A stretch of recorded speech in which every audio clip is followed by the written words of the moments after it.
Next obstacle.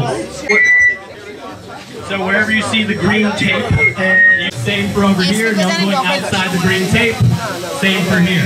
Now if you touch the floor in between the green tape, that's okay. Robin, where are you? Robin, is that okay? We have the mic. Microphone is that okay? It's over. Okay, thank you. Thank you, Robin. Mardin'deyiz, Zincirliye Medresesi'nde. Şu anda 14 ülkeden yaklaşık 50 tane sporcumuz var burada yarışacak. Bunların içinde 10 tanesi profesyonel, dünya çapında sporcular. Onları biz getirdik özel olarak.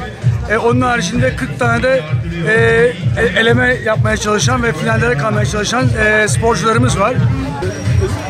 Dünyada medresenin görülmesi, bu güzel yapıların görülmesi, kaleyle hemen bitişik, kaleyle Mezopotamya Ovası'nı birleştiren bir yerde olması, bütün bunlar bizim için güzel bir şeyler.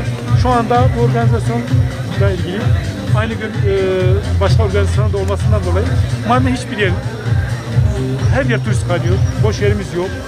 Umut verici, güzel bir şeyler. Başladı. Evet, güzel bir konumda geçti.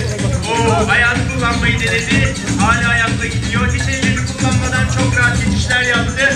Bir ayaklarıyla gayet hızlı devam ediyor.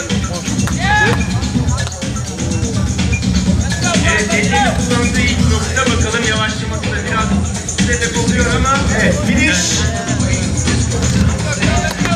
Hey, 26, 76.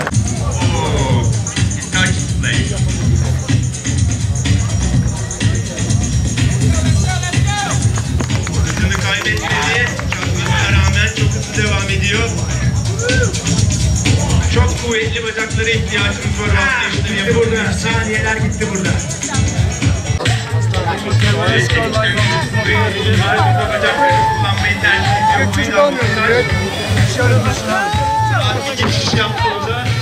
Bakalım ne kadar yumuşa gitti.